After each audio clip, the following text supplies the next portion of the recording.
But in this very location, back before the Great Fire of 1889, there was a two-story wooden shack that stood right here. And on the inside of this shack was Seattle's first photography studio. And a very famous photograph came out of this location. Pardon me. If you recognize this guy, go ahead and say it out loud. Does anyone happen to know who this gentleman is? You know who that guy is? All right, so as this is going around, ladies and gentlemen, this is the only known photograph of Chief Seattle. This is where the city gets its name, from this guy right here. Remember how I told you in the beginning we were called Dewamps, Washington? You know, those Dewamps Seahawks, right? Well, the locals really liked Chief Seattle. In fact, they liked him so much that they said, hey, Chief, you know what? You've been so nice, and you've been so helpful to us settlers. Well, we would love to honor you by naming our entire city after you in particular. What do you say? Well, the chief, he says, no. You guys can't do that. Because we believe once a chief dies, if you mention his name even once, he'll turn over in his grave. He'll never reach his final destination. So you can imagine a problem naming the entire city after somebody like that, right? But don't worry, it's not as bad as it sounds. They actually changed his name quite a bit. Does anyone know how to originally pronounce it? Oh yeah, even before then. Yeah, exactly, you're on the right track. So check this out, ladies and gentlemen. It was a little something like, Chief Seattle. Chief Seattle. Yeah, there's a guttural throat stop and a bit of a click in there. Regardless, it's hard for most people to pronounce. So they started calling him Chief Sealth for a while to try to make it easier. Chief Sealth, but that's not much easier to say either. So they eventually settled on Seattle. And they said, hey, that works, let's go tell him. And they said, hey, Chief, look at this.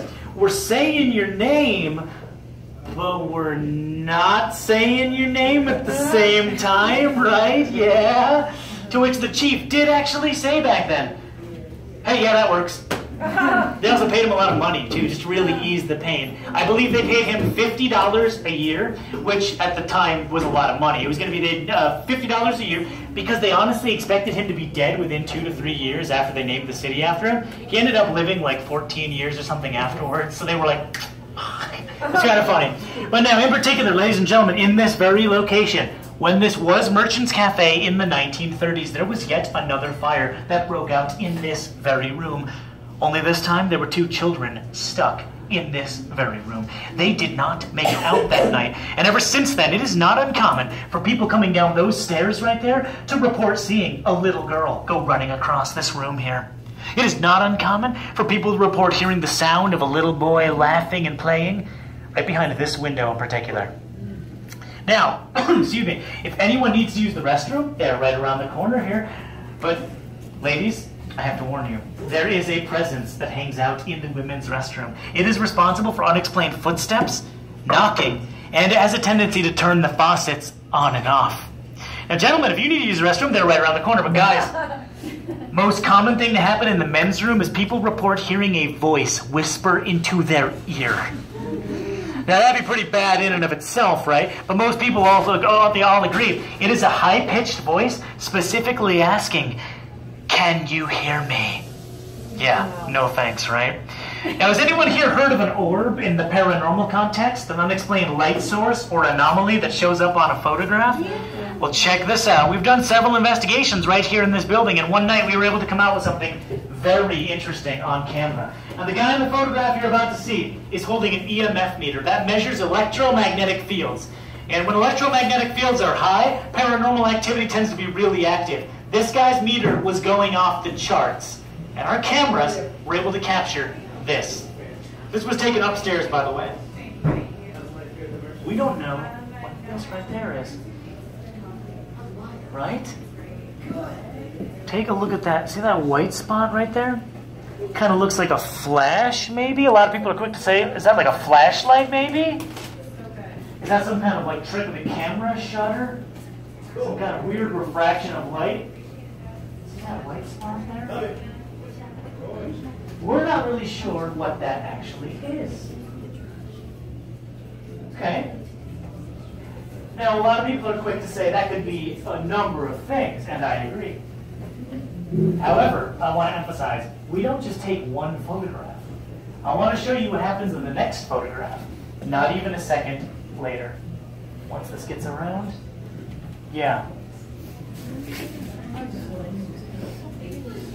See that okay? Look at this. Alrighty, so, yeah. Now watch this. Next photograph, not even a second later. And I barely have to zoom in to show you guys this one, but I'm going to do it anyway. Take a look at this right here. Right? Yeah. And ladies and gentlemen, suddenly the idea of it being reflection goes right out the window. Hey. Yeah. Take a look at this.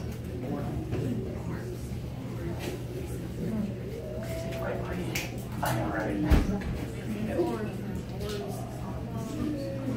Oh yeah, no, look at that.